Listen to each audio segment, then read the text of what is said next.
불쌍한 소녀는 자신의 마지막 신발인 아버지의 신발을 주었는데 그것이 백만장자가 준 시험이라는 것을 몰랐습니다.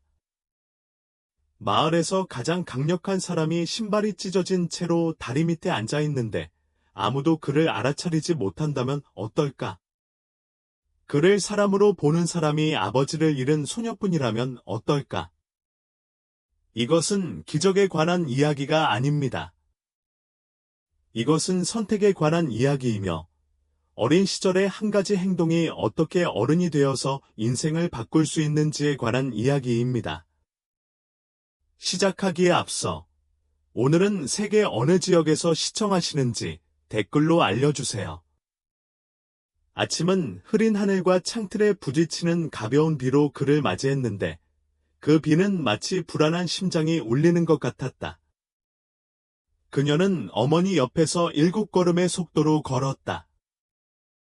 그들은 소녀가 화산의 구조에 관한 또 다른 책을 빌려온 도서관에서 돌아오는 길이었습니다. 그녀는 언젠가 아빠처럼 지구와 콘크리트, 심지어 고층 빌딩이 무너지지 않는 이유까지 모두 아는 탐험가가 되는 꿈을 꾸었습니다. 이지원 씨는 2년 전 공사장에서 사망한 이후로 땅의 균열, 벽의 균열, 그리고 사람들의 균열에 대해 많이 생각해왔습니다.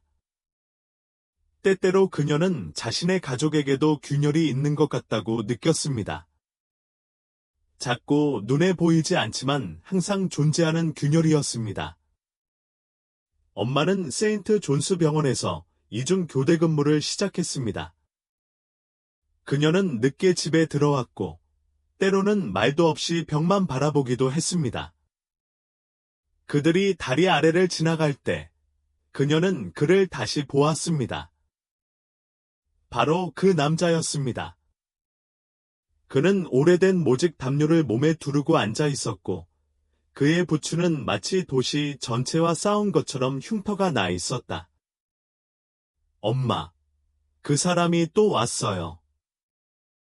그 소녀는 돌아섰다. 제발, 보지 마세요. 하지만 왜 그럴까? 그는 인간이다. 그녀는 대답하지 않고 딸의 손을 더욱 꽉 쥐고 걸음을 빨리 옮겼다. 그리고 저녁이 되어 따뜻한 국물을 먹고 있을 때 이지원이 다시 그 이야기를 꺼냈다. 그리고 아빠의 신발은 아직도 옷장에 있어요. 그녀는 고개를 들었다. 결코 헤어지지 않은 사람들. 이지원은 고개를 끄덕였다. 그는 38 사이즈이고 그 남자의 다리 사이즈도 비슷합니다.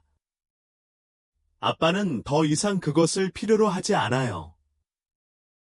처음에는 집안이 조용했습니다. 그녀는 마치 벽에 걸린 사진들처럼 얼어붙어 있는 것 같았습니다. 그러고 나서 그녀는 천천히 일어나 침실로 들어갔다. 몇 분 후 그녀는 같은 상자를 가지고 돌아와서 열었습니다. 안에는 여전히 가죽과 금속 냄새가 나는 무거운 작업화가 들어 있었습니다. 정말이에요. 그녀가 조용히 물었다. 그 옷을 입으면 따뜻할 거고 아빠도 좋아하실 거예요. 다음 날 아침 그들은 일찍 떠났다. 그녀는 오래된 스카프로 감싼 신발 상자를 들고 있었습니다. 다리 아래로는 모든 것이 똑같았고 단지 비가 더 차가워졌을 뿐이었습니다. 그 남자는 마치 세상이 자기가 필요한지 아닌지 결정하기를 기다리는 듯 고개를 숙이고 앉아 있었다. 미안해요, 위지원이 말했다. 이건 당신 거예요. 그는 고개를 들었고 얼굴은 칙칙하고 깊었다. 그 부츠에는 날카로운 무언가가 엿보였습니다. 마치 이것이 단순한 부츠가 아니라 아빠의 추억이라는 것을 즉시 깨달은 것 같았습니다. 그는 당신이 얼어붙는 것을 원하지 않을 거예요. 그 남자는 상자를 바로 가져가지 않았다. 그는 먼저 소녀를 바라보았고 그 다음 여자를 바라보았고 다시 소녀를 바라보았다. 그러고 나서야 천천히 몸을 뻗었다. 고맙습니다. 그는 쉰 목소리로 말했다.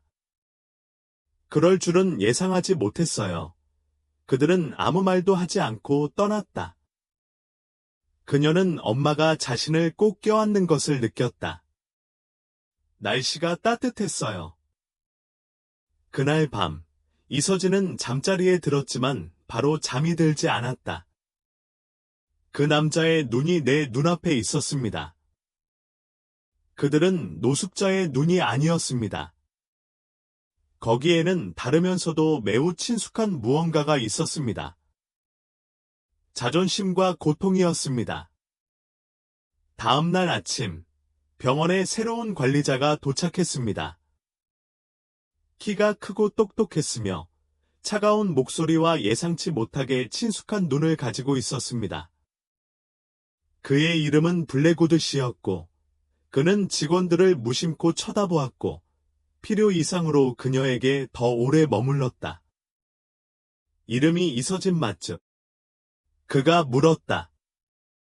당신은 여기서 8년 넘게 일해왔잖아요. 그리고 딸도 있잖아요. 이지원. 그 소녀는 조심스러워졌다. 실례합니다만 어디 출신이신가요? 그는 거의 알아차리지 못할 만큼 미소를 지으며 어제 선물을 받았어요. 라고 말했다. 부추는 매우 좋아요. 당신은 다리 아래에 있습니다. 그는 고개를 끄덕였다. 왜 사람들은 당신을 아무것도 아니라고 생각할 때 달라지는 걸까요? 때로는 이것이 진실을 알아내는 유일한 방법이기도 합니다. 그녀는 무슨 대답을 해야 할지 몰랐다.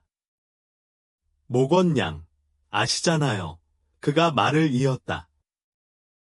따님만 지난 2달 동안 저희 곁을 지나치지 않으셨어요. 그는 잠시 말을 멈췄다. 아이들을 통해 사람에 대해 얼마나 많은 것을 배울 수 있는지 정말 놀랍죠. 그는 그렇게 말하고 떠났다.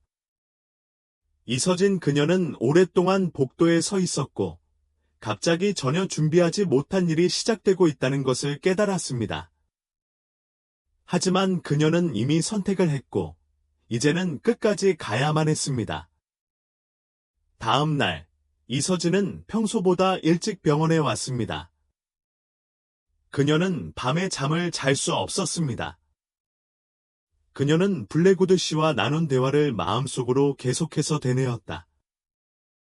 그의 얼굴, 그의 말, 그리고 그녀 딸의 이름을 부를 때의 이상한 어조. 마치 사생활 침해 같은 느낌이 들었습니다. 그리고 동시에 여기에는 아무런 위협도 없었습니다.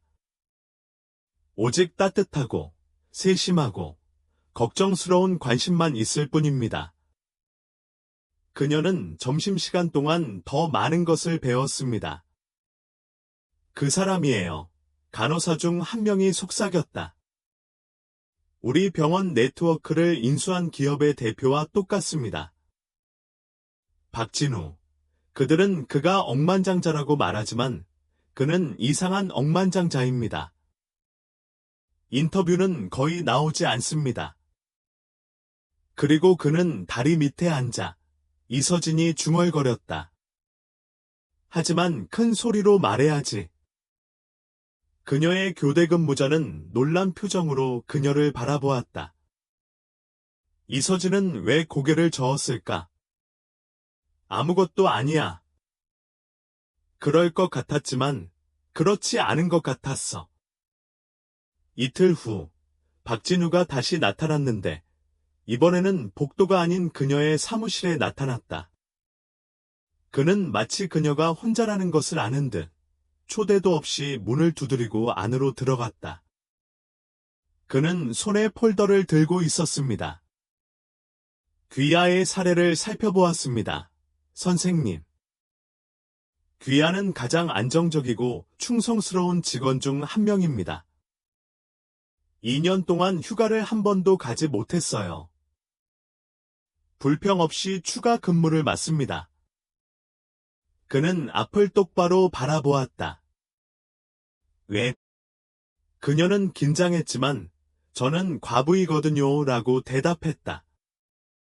그리고 제게는 딸이 있거든요. 그는 군중을 향해 고개를 끄덕였다. 다시 그 이름과 다시 그 부적절한 느낌이 들었습니다. 마치 다른 세계의 사람이 그녀의 세계를 침략한 것 같았습니다. 블랙우드 씨, 무슨 일이시죠? 그는 맞은편에 앉았다. 저는 제가 의지할 수 있는 사람, 1 이상의 것을 맡길 수 있는 사람을 찾고 있습니다. 정지시키다. 제가 말하는 건 병원에 대한 이야기가 아닙니다. 미안해요, 이지원. 그녀는 제 인생을 바꿔놓았어요. 그는 마치 날씨에 대해 이야기하듯 차분하게 말했다. 저는 이 도시에서 인류의 흔적을 찾기 위해 실험을 하고 있었습니다. 그들 대부분은 지나갔다. 누군가는 침을 뱉었고, 누군가는 술을 권했고, 그녀는 신발을 가져왔습니다. 그것은 단순한 부추가 아니었습니다. 그 이상이었습니다. 그것은 신뢰였습니다. 그는 침묵을 지켰고, 나는 9살짜리 아이가 수백 명의 어른보다 더 큰 마음을 가지고 있다는 사실이 부끄러웠다. 이서진은 침묵했다. 그의 말은 진심이었지만 위험하기도 했습니다. 당신은 부자이고 원하는 것은 무엇이든 살 수 있습니다. 하지만 왜? 그는 말을 가로채며 말했다. 돈은 도구이지만 그것이 왜 필요한지 모른다면 그 의미는 사라집니다. 그는 폴더를 열었다. 저는 당신을 돕고 싶습니다. 그리고 이지원. 저는 그녀가 최고의 학교에 가기를 바랍니다. 그곳에서는 두려움을 배우는 것이 아니라 생각하는 법을 배우게 될 것입니다. 그는 시트를 앞으로 옮겼다. 여기에는 개인 지원 프로그램, 전액 수업료 지원, 교통, 프로젝트 개발, 연구 섹션 등이 포함되어 있다고 적혀 있었습니다. 그리고 저는 당신에게 사회이학기금 본사에서 일할 자리를 제안합니다. 지금보다 3배 높은 급여를 받는 관리자 직책이며 근무 시간이 유연합니다. 그녀는 목이 마르는 것을 느꼈다. 너무 많아요. 이건 공평한 일이에요. 그는 그녀를 열심히 바라보았다. 그것은 구호품이 아니라 그것을 받을 자격이 있는 사람들에게 주는 투자입니다. 이서진이 일어섰다. 이걸 받아들일 수 있을지 잘 모르겠어요. 모든 일이 너무 빨리 일어나고 있어요. 당장 결정할 필요는 없지만 이 점을 고려해 보세요. 그는 더 가까이 다가갔다. 당신 딸이 없었다면 저는 아직도 다리 밑에 앉아 있었을 겁니다. 살 곳이 없어서가 아니라 갈 곳이 없어서였습니다. 그가 떠난 뒤에도 이서진은 그 계약서를 손에 든 채 창가에 서 있었습니다. 오랜만에 그녀는 두려움이 아닌 불안한 희망을 느꼈다. 하지만 그녀에게는 두려움도 있었습니다. 너무 빠르고, 너무 좋고, 너무 놀랍다. 그날 저녁, 이지원 씨는 집으로 돌아와서 이렇게 질문했습니다. 엄마, 다리 밑에 남자가 중요한 사람이었다는 걸 알고 계셨어요. 오늘 우리 학교에 오셨어요. 우리는 선행에 대한 포스터를 만들었고, 아빠 신발에 대해 이야기하는 동안 그는 지켜보았어요. 그녀는 눈을 감았다. 모든 것이 너무 밀접하게 연결되어 있었다. 그는 이미 그들의 삶에 들어와 있었다. 조용히, 조심스럽게, 하지만 단호하게. 그를 좋아해, 그녀는 조심스럽게 물었다.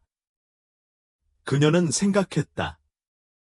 그는 외로웠지만 슬프지는 않았다. 뭔가 중요한 것을 잃어버렸는데 다른 것을 찾은 것 같아요. 그리고 그는 친절은 사다리와 같다고도 말씀하셨어요. 어디로 이어지는지 모르지만 당신은 항상 일어납니다. 그녀는 대답하지 않았다. 저는 딸을 꼭 껴안았고 갑자기 그녀가 자신을 두려워하는 것이 아니라 자신을 두려워한다는 것을 깨달았습니다. 몇 달 만에 처음으로 누군가가 자신에게 어깨를 빌려줄 수 있다는 느낌이 들었고 그것이 무서웠습니다. 다음 날 그녀는 계약서에 서명했고 저녁에 누군가 문을 두드렸습니다. 정장을 입은 여자가 문지방에 서서 폴더를 들고 날카로운 눈빛을 보였다. 안녕하세요, 부인. 제 이름은 유리입니다. 저는 당신의 고인이 된 남편의 여동생이에요. 그리고 저는 나일에 대해서 이야기하고 싶습니다. 박진우는 오랫동안 이곳을 자기 집으로 여겨왔던 사람으로서 그 집에 들어왔다. 나는 주위를 둘러보았다. 벽에는 똑같은 사진들이 걸려 있었고 똑같은 가구들이 있었다. 공기 중에 무언가 다른 것이 느껴졌고 변화의 냄새가 났습니다. 그리고 그녀는 즉시 그것을 느꼈습니다. 전화도 안 하셨잖아요.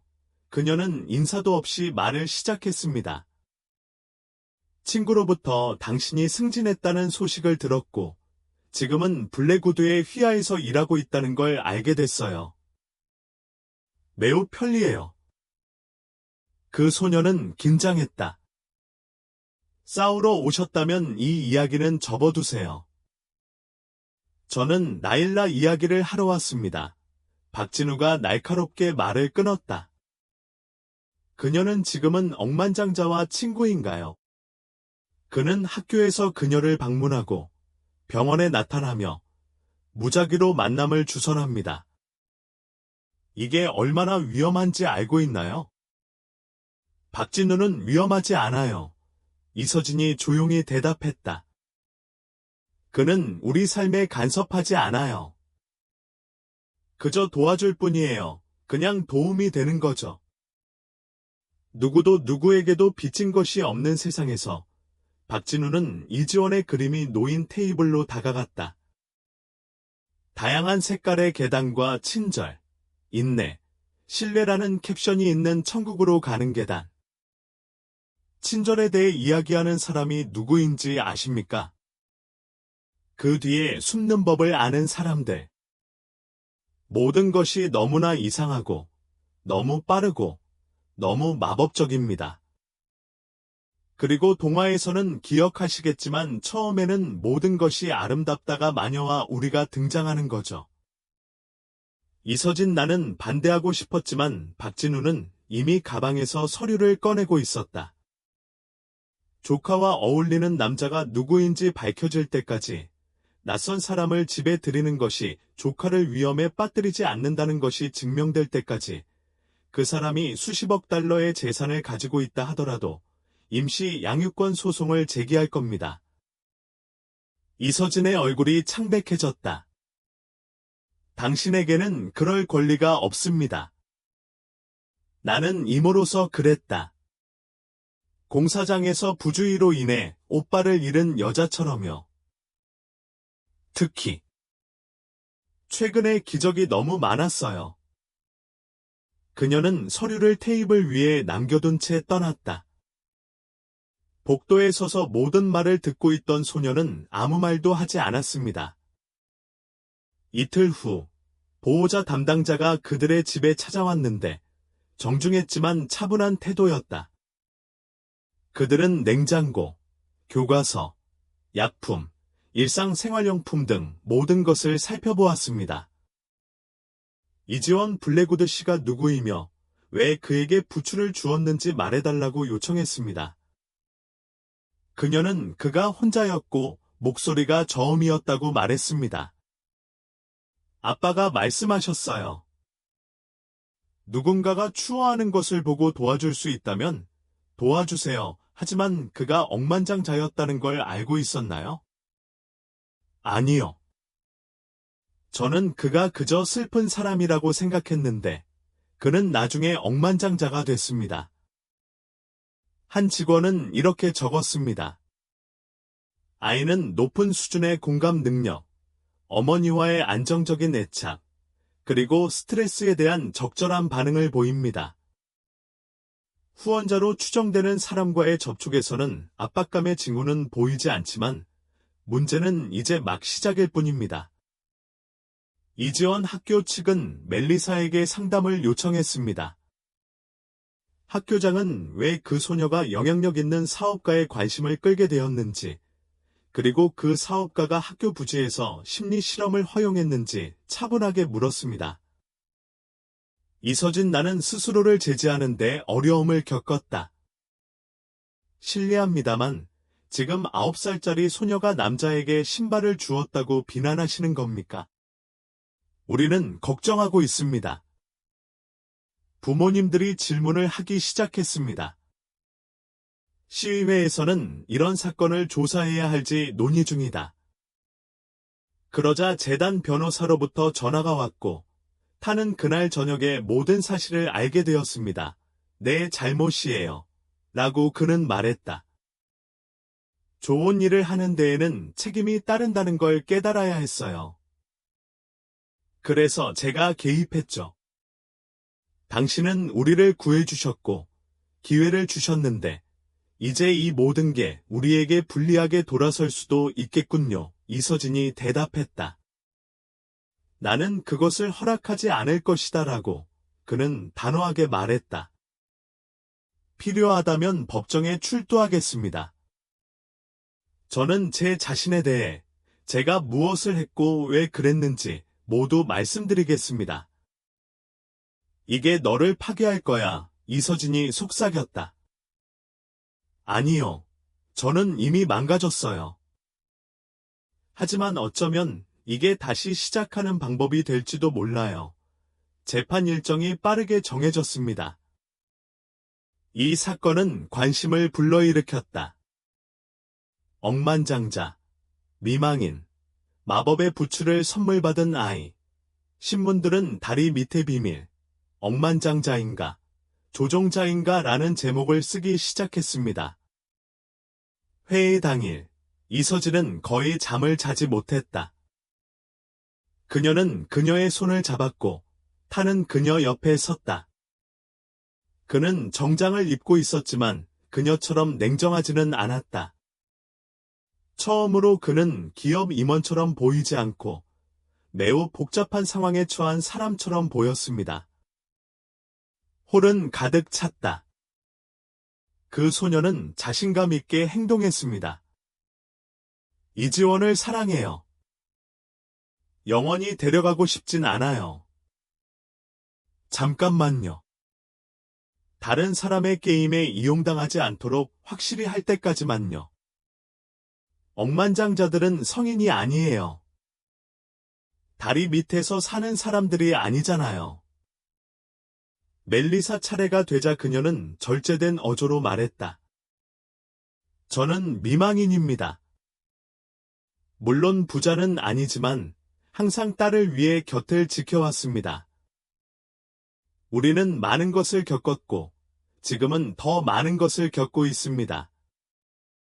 하지만 두려움 때문에 우리가 이제 막 쌓아 올린 것을 무너뜨리지는 않을 겁니다.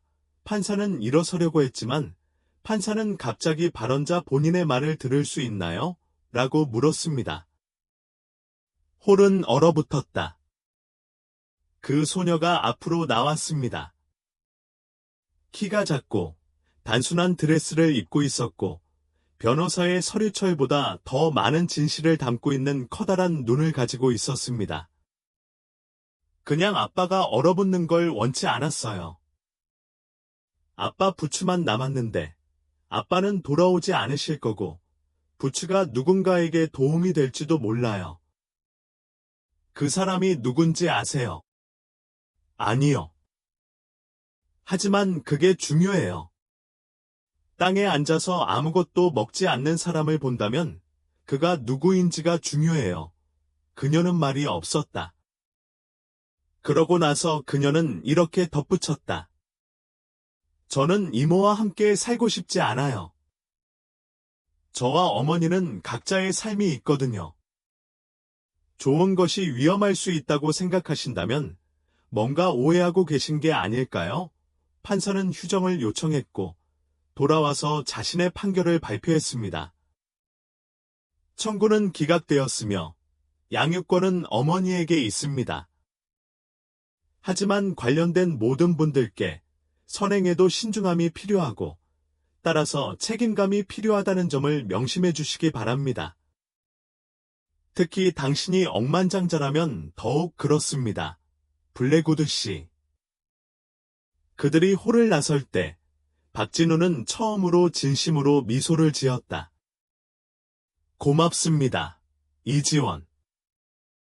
우리를 구해주셨어요. 아니요. 그는 고개를 저었다. 나를 외로움에서 구해준 건 바로 너였어.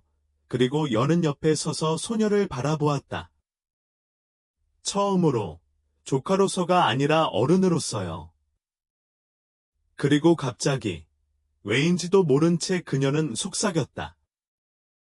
미안해요. 재판 후에는 침묵이 흘렀다. 도시 전체가 관심에 휩싸여 갑자기 숨을 내쉬는 것 같았습니다. 신문은 주제를 바꾸었고 기자들은 관심을 잃었으며 진실을 말했던 이지원은 학교, 책, 엄마라는 평소의 리듬으로 돌아갔습니다. 하지만 침묵이 항상 평화를 의미하는 것은 아닙니다. 그리고 탄 블랙우드는 사라지지 않았습니다. 그가 등장하는 빈도가 줄어들기 시작했을 뿐이에요. 떠나고 싶었던 것이 아니라 그에게 해를 끼칠까봐 두려웠기 때문입니다. 도움은 더 이상 눈에 보이지 않는 것이 아니었습니다. 이제 모든 행동이 논의되었고 모든 등장이 의문을 제기했습니다. 그는 재단과 함께 일하는 것을 계속했지만 눈에 띄지 않게 지냈다. 이건 그의 삶에서 새로운 일이 아니었지만 이제는 다르게 느껴졌다. 전략으로서가 아니라 손실로서. 어느 날 저녁, 이서진은 오래된 담요를 두른 채 부엌에 앉아 있었는데 문을 두드리는 소리가 들렸습니다. 그 사람이 바로 그 사람이었습니다. 미안해요. 그는 약간 당황한 듯이 말했다. 필요하다면 언제든지 연락주세요. 그녀는 그를 집으로 초대하지 않고 고개를 끄덕였다. 그리고 타는 이해했습니다. 그는 당신이 지금도 조심하고 있다고 말했어요. 라고 그는 덧붙였다. 그리고 내가 당신의 삶에 너무 빨리 들어왔다는 것도 알고 있어요.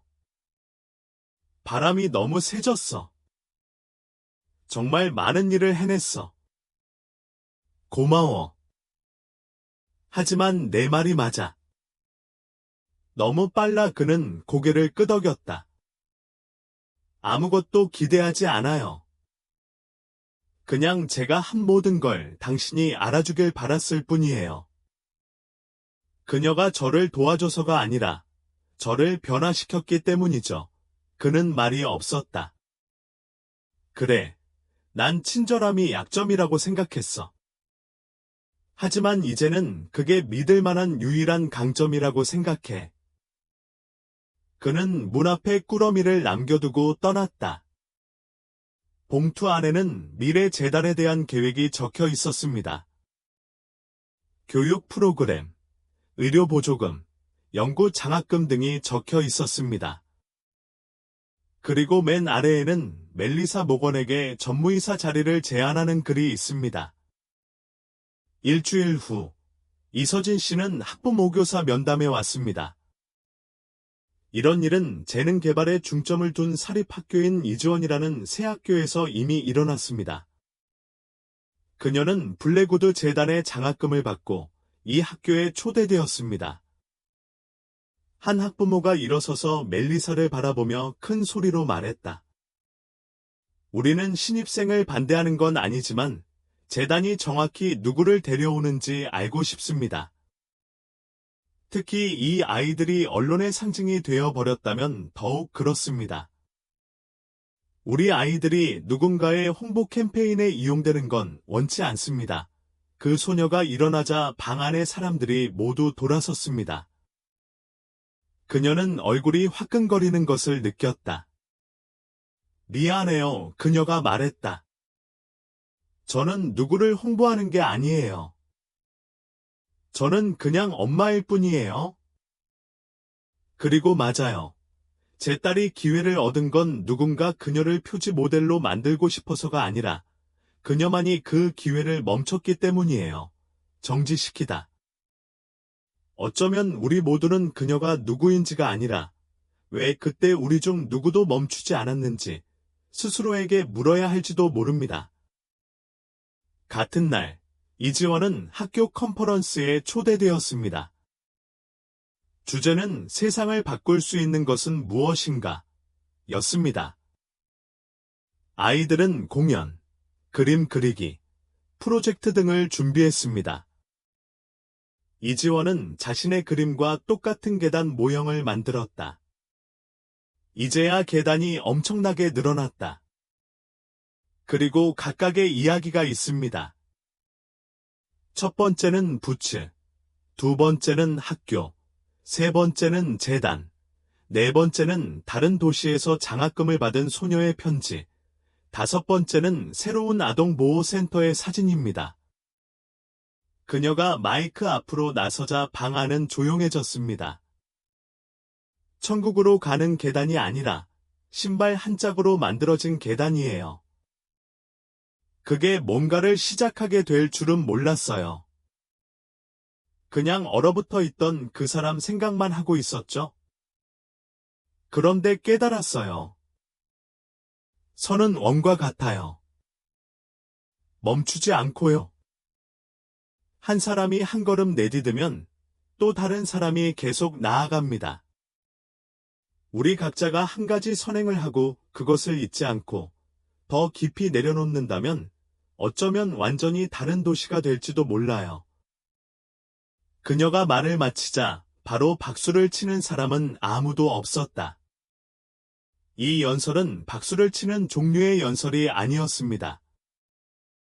그 말은 말을 멈추고 나서 행동을 시작하게 만드는 말이었습니다. 2주 후에 민들레가 다시 나타났습니다. 이번에는 정장을 입지 않고 단순한 검은색 셔츠를 입었습니다. 그는 교장실에 가지 않았고 학부모와의 면담도 주선하지 않았습니다. 그는 학교 정원으로 와서 벤치에 앉아 이지원 옆에 앉았다. 계단이 인상적이네요. 사다리가 아니라 길이죠. 블랙우드 씨, 당신은 모든 것을 이해하지 못하기 때문에 또 나를 바로잡는 거예요. 그녀는 가르치면서 미소를 지었다. 다리 밑에 앉아 있을 때 당신은 사람들에게서 진정한 무언가를 찾고 있었고 이제 당신은 그것의 일부가 되었습니다. 좋든 싫든 말입니다. 그는 고개를 끄덕였고 그 순간 그의 얼굴은 중요하지도 부유하지도 않았지만 살아 있었습니다. 내가 세상을 바꿀 수 있다고 생각하세요? 아니요, 그녀가 대답했다. 하지만 당신은 이미 한 사람을 바꾸었으니 무슨 일이든 가능할 겁니다. 저녁에 스베틀라나는 무례함과 욕망 때문에 파트리샤에게 전화를 걸었습니다. 저희는 재단을 설립하려고 합니다. 탄 씨가 저에게 재단을 이끌어 달라고 부탁했습니다. 이지원 씨는 교육 프로그램에 참여할 예정입니다. 박진우는 알고 있다고 답했다. 그리고 다행이에요. 제가 틀렸거든요. 저는 본질이 아니라 두려움으로 판단했어요. 정지시키다. 만약 허락하신다면 이지원의 생일 파티에 가서 이지원에게 어울리는 이모가 되고 싶어요. 그 여인은 아무 말도 하지 않다가 오세요. 하지만 서류는 없어요. 라고 말했습니다. 그녀는 새로운 수필을 쓰고 있었습니다. 그 책은 친절의 순환, 버전 2초라고 불렸습니다. 첫 번째 줄에 그녀는 이렇게 썼습니다. 신발 한 켤레는 별로 중요하지 않지만 올바른 방향으로 한 걸음 내딛는다면 온 세상을 걸을 수 있을 겁니다. 정언은 단순하지만 사랑스럽게 장식되어 있었습니다. 나무 가지에는 다채로운 리본이 매달려 있었습니다. 테이블 위에는 레모네이드, 수제 파이, 아이들이 만든 종이 화환이 놓여 있습니다. 날씨는 따뜻했고 햇살이 나뭇잎 사이로 비치고 공기 중에는 약간의 들뜬 기분이 감돌았습니다. 그는 10살이 되었습니다. 그 모든 일이 있은 후 그녀의 첫 번째 생일이었습니다. 첫 번째는 학교 친구들뿐만 아니라 그녀의 새로운 삶에 동참한 재단 직원, 장학금 수혜자, 선생님, 과학 멘토, 그리고 가장 중요한 그녀의 어머니와 박진우가 같은 테이블에 앉은 것입니다. 이 축하 행사는 한 달 전에 문을 연 아동 이니셔티브 재단의 신축 건물 정원에서 열렸습니다. 그 건물은 간단히 재팬센터라고 불렸습니다. 그녀가 요청했기 때문이 아니라 박진우가 고집했기 때문이다. 당신은 시작이 되었습니다. 당신은 혼자가 아닙니다. 아니요. 하지만 당신이 없었다면 아무 일도 일어나지 않았을 거예요. 보모가 근처에 서 있었는데 간호사 유니폼이 아니라 정장을 입고 있었습니다. 그녀는 현재 재단의 전무이사입니다. 저는 열심히 일했지만 몇 년 만에 처음으로 지쳐있지 않았습니다. 그것은 단순한 문제가 아니라 의미가 있었습니다. 박진우는 가장 먼저 도착한 사람 중 한 명으로 오래된 가족 사진을 복원하고 확대하여 선물로 가져왔습니다. 뒤에는 토마스, 이서진, 아주 작은 이지원, 박진우가 있습니다. 절제하면서도 미소를 지으며 그녀는 마치 과거의 자신, 고통과 불신으로 가득했던 자신을 기억하고 싶어 하는 듯 오랫동안 기록 보관소에서 이 사진을 찾았습니다.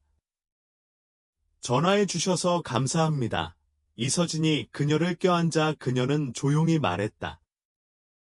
폴더 없이 와주셔서 감사합니다. 두 사람은 긴장감 없이, 과거 없이 웃었다.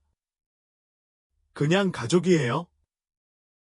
그녀는 테이블 사이를 돌아다니며 아이들이 친절의 사다리를 붙이는 것을 도왔습니다. 이는 해당 기금의 새로운 캠페인의 일환이었습니다. 각 어린이는 자신만의 색깔 사다리를 붙였고 어른들은 그 사다리에 세상을 돕기 위해 할 수 있는 좋은 일을 적었습니다. 재단 부스 근처에 지도가 걸려 있었습니다. 각 원은 하나의 이야기를 표시했습니다. 장학금을 받은 시카고 출신의 소녀, 의족을 받은 플로리다 출신의 소년, 도서관을 복원한 텍사스 교사, 그녀는 마치 마법의 점인 것처럼 그 원들을 따라 손가락을 움직였다. 각각의 원이 그녀로부터 시작되었지만 그녀는 그것을 깨닫지 못했다. 그리고 타는 언제나처럼 그다지 감동적이지 않게 늦게 등장했습니다. 그는 공예지로 포장된 작은 상자를 손에 들고 있었습니다. 선물은 아니고 그냥 오랫동안 너에게 주고 싶었던 거야 라고 그는 말했다. 그녀는 그것을 열었다. 안에는 깨끗하고 깔끔하게 꿰매져 있었으며 부드러운 새안감이 달려 있었습니다. 그는 그것들을 간직한 이유는 그것이 내가 누구인지 상기시켜주기 때문이라고 말했다. 억만장자도 아니고 회사 사장도 아니지만 사람이에요. 그는 잠시 멈췄다. 이제 그것들은 당신 것입니다. 이야기의 시작처럼 그것들을 기금에 넣어 두십시오. 이지원은 자신의 신발을 계단 모형 옆에 놓고 그 옆에 여기가 모든 것이 시작된 곳이라고 썼습니다. 시간이 흘렀습니다. 해가 지고 있었습니다. 이제 연설할 시간입니다. 이지원은 오래된 참나무 가지 아래에 있는 임시 무대로 걸어 나갔다. 여러 개의 단상은 흰색 천으로 덮여 있었다. 9살 때 저는 한 사람만 도울 수 있을 거라고 생각했어요. 그저 그 사람이 차갑다는 이유만으로요. 그녀는 잠시 멈췄다. 그가 누군지 몰랐지만 그건 중요하지 않았어요. 그런데 알고 보니 그는 세상을 바꿀 수 있는 사람이었습니다. 그리고 그는 부자가 되어서가 아니라 누군가 그를 믿어주었기에 세상을 바꿀 수 있었던 거죠.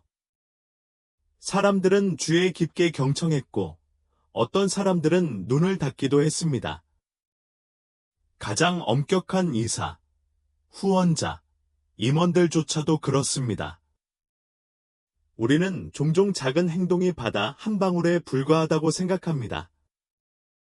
하지만 바다는 한 방울, 한 방울입니다. 오늘날 이곳에는 한때 도움이 필요했던 사람들이 다른 사람들을 돕고 있습니다. 이것이 바로 친절의 순환입니다. 기적이 아니라 일상의 소소한 선택에 관한 것입니다. 지나치지 말고 귀 기울여 들어주세요. 응원해주세요. 내일 여러분 중 한 명이라도 도와주러 온다면 이 모든 게 헛되지 않은 겁니다.